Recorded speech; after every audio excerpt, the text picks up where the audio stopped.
Hello, my friends. Welcome back to Speak Smart Stories. Today, I want to tell you a story that sounds almost impossible. It is the story of a boy who had nothing. No money, no comfortable home, sometimes not even food.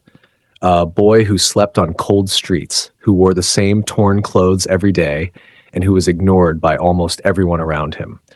But that same boy would grow up to become one of the most famous entertainers the world has ever known. A man who made millions of people laugh, a man who changed cinema forever, a man whose character is still recognized everywhere on Earth. That boy was Charlie Chaplin. But how did a starving child from the streets of London become the most famous movie star in the world? Stay with me, because this story is unforgettable. A boy on the streets. It was a cold evening in London. The year was 1895. Fog filled the narrow streets. Horses pulled carts across the muddy roads. People rushed home after long days of work. And on a street corner sat a small boy. His name was Charlie. He was only 6 years old. His hands were cold.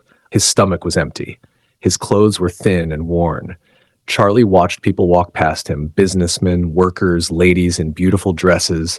But nobody looked at him. Nobody stopped. Nobody helped. For most people, he was invisible. But Charlie's life had been difficult from the very beginning. His father had abandoned the family when Charlie was still very young. His mother, Hannah Chaplin, tried her best to raise Charlie and his older brother, Sidney. She was a singer in small theaters. Some nights she earned a little money. Other nights, nothing at all. Life was always uncertain. Then one day, something terrible happened. Her voice began to fail. The beautiful singing voice she depended on slowly disappeared, and without her voice, there was no job. Without a job, there was no money. The small family quickly fell into extreme poverty. Sometimes they moved from one tiny room to another. Sometimes they had no home at all. Some nights they slept outside. Charlie often went to bed hungry. Other children laughed at him. They pointed at his clothes. They mocked him. And slowly, Charlie began to feel ashamed, alone, forgotten. The workhouse. When Charlie was 7 years old, life became even harder. His mother became seriously ill. She could no longer think clearly. The government took her to a hospital for the mentally ill. Suddenly, Charlie and his brother had no parents to take care of them.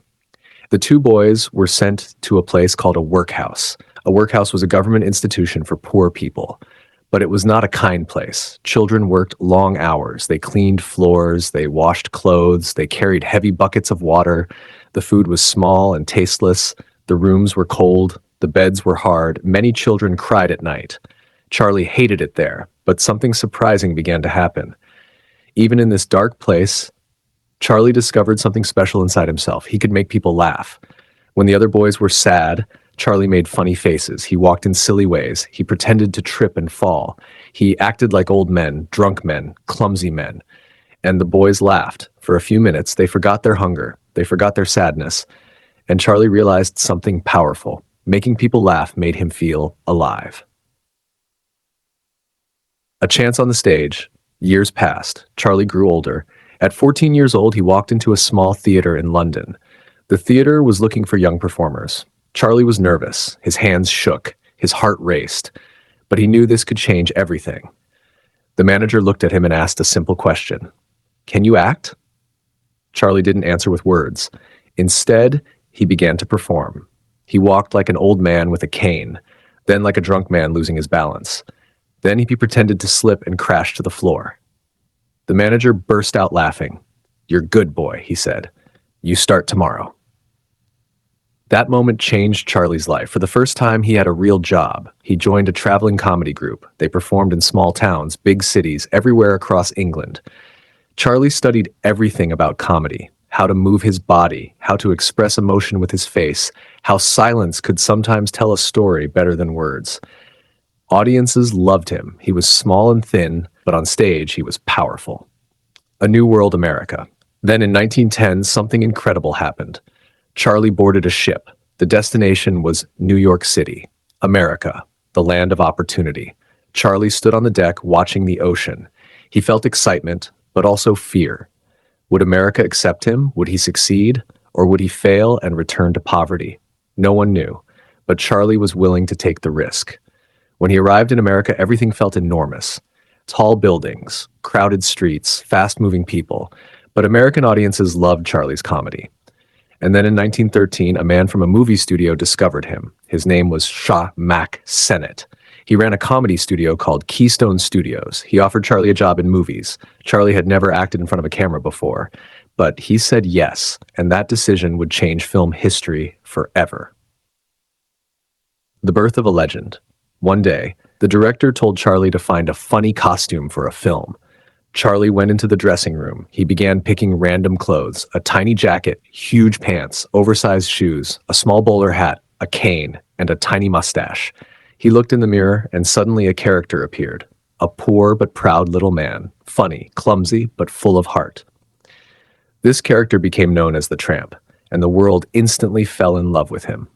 Becoming a global star, within just a few years, Charlie Chaplin became the biggest movie star on the planet. His films made audiences laugh, but also cry. Movies like The Kid, The Gold Rush, and City Lights became masterpieces. People lined up outside theaters for hours just to see his movies. The poor boy from London had become a legend. A brave film.